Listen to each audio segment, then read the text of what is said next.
So, have they crashed here? It's been the ultimate question, maybe the ultimate government secret, for decades. We're going to dive into this incredibly persistent story of recovered non-human craft. And what's really wild isn't just the idea of the crashes themselves, it's the fact that the stories, again and again, seem to follow the exact same blueprint. Okay, so let's get right into it. When you listen to the whistleblowers, when you dig into the research from serious investigators, a really fascinating number just keeps popping up. It seems like across the board, there's this unofficial consensus that the US government has probably recovered about 10 craft of non-human origin. Not hundreds, not just one or two, but a consistent, specific handful. So why that number? What's so special about 10? Well, it's not just random. That number lines up almost perfectly with a list of the most credible, most talked about crash events. These are incidents that all share an almost identical narrative blueprint. But here's the catch. While the pattern is consistent, the consensus on what exactly crashed, well, that varies a whole lot, which brings us to the one case that just about everyone points to. To really understand this blueprint, you have to go back to the beginning. We have to start with the big one, the one with the strongest consensus among believers, Roswell. This incident in New Mexico back in 1947, it's not just another story, it's the archetype. It's the event that literally created the playbook for every other alleged crash retrieval that followed.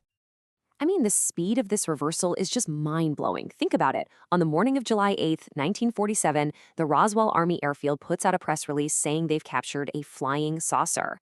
The story goes viral, 1940 style. But then by that afternoon, the official story completely changes. Now it's just a boring old weather balloon.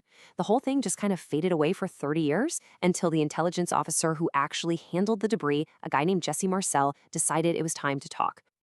And this right here perfectly captures the central conflict. On one side, you have the official government line. It's a weather balloon, nothing to see here. But on the other, you have the man who was there, the man who handled the material, Major Jesse Marcel, saying 30 years later, and I quote, "It was nothing made on this earth." His testimony, that one statement, is what single-handedly turned Roswell from a forgotten local news story into the absolute cornerstone of modern ufology. Okay, so years later, the Air Force came clean. Sort of. They offered a new explanation. The weather balloon story was itself a cover-up, but not for aliens. They said it was to hide Project Mogul, which was this top-secret program using these huge high-altitude balloon arrays to listen for Soviet nuclear tests. And, it's a pretty plausible reason for all the secrecy. But for believers, it's just one more layer of the cover-up, a lie to hide another lie. So after Roswell, the general agreement on what crashed starts to get a lot murkier. And no case shows this better than the 1965 Kecksburg incident, which people often call Pennsylvania's Roswell.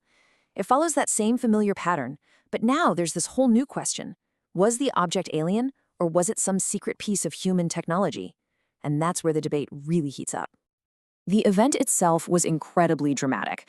We're talking about a massive fireball seen by thousands of people all the way from Canada down through 6 states. But this wasn't just a light show. People in the small town of Kecksburg reported hearing a thump, feeling vibrations. They knew something solid had come down in the woods nearby. And that, of course, triggered an immediate and massive military response. What's so interesting here is just how many different explanations there are. Officially, NASA first suggested it might have been a piece of a Soviet satellite, but later they said the records were lost. Other theories point to a simple meteor or maybe even a secret American spy vehicle that went off course. But as always, what the eyewitnesses on the ground claimed to have seen, well, that didn't really fit any of those explanations. And this is where the story gets really, really strange. The testimony from the civilians is so specific. They described a solid object, shaped like an acorn, not just a bunch of satellite junk. And this detail about strange markings on the side, writing that looked like Egyptian hieroglyphs, that's a recurring theme in these stories, and it adds this layer of high strangeness that the official explanations just can't touch. So we've got the Roswell archetype and we've got the Kecksburg debate. But here's the thing. This is not just an American phenomenon, not by a long shot. The exact same pattern, the same story beats, start showing up in alleged incidents all over the world, which suggests we're either looking at a shared global myth or a shared global reality. In fact, the pattern actually seems to predate Roswell by a good 14 years. According to some pretty wild documents that surfaced in the 90s, a bell-shaped craft crashed near Magenta, Italy, way back in 1933. And guess what happened next? Mussolini's government supposedly swooped in, secured it, created a top-secret study group to analyze it, and told the press to report it as a meteor. Sound familiar? Another really key part of this pattern is the response itself. In cases from Coyame, Mexico in '74, all the way to an incident in Peru in '97, you hear these same stories describing the arrival of these highly specialized, almost ruthlessly efficient military teams. We're not talking about local soldiers. The stories describe dedicated, rapid response units whose one and only job is to get to these sites, lock them down, and get the object out of there, no questions asked. And the details in some of these accounts are just incredible. For instance, there's an allegedly leaked document about that Coyame crash, where a UFO supposedly hit a small plane, that claims the CIA itself mobilized a recovery team out of Fort Bliss. It even specifies they used 4 unmarked helicopters. That doesn't sound like a chaotic response. It sounds like a standardized, well-rehearsed protocol. And these stories, they just keep coming all through the Cold War, becoming this persistent part of the era's hidden history. You see the pattern pop up again in Kingman, Arizona in 1953 with a supposed 30-foot wide saucer. It shows up in multiple stories near Del Rio, Texas in the 50s, and the list just goes on and on. From Varginha, Brazil to South Hammond, Long Island, each case reinforcing that same core narrative of a mysterious crash followed by a swift, secret military cleanup. So, after looking at all these cases from around the world, you start to realize something. The most fascinating part isn't necessarily the claim of a crashed saucer, it's the shocking, undeniable consistency of the story that always follows. The pattern itself almost becomes the evidence. This is the shared DNA. This is the blueprint for pretty much every major crash retrieval story out there. It always starts with some incredible thing seen falling from the sky. That's followed by a lightning-fast military lockdown of the area. The public gets a simple, boring explanation: a balloon, a meteor, a satellite. But the local eyewitnesses, they tell a completely different, much stranger story. And then finally, maybe 20 or 30 years later, an alleged insider comes forward to break their silence. It's the same sequence, over and over again.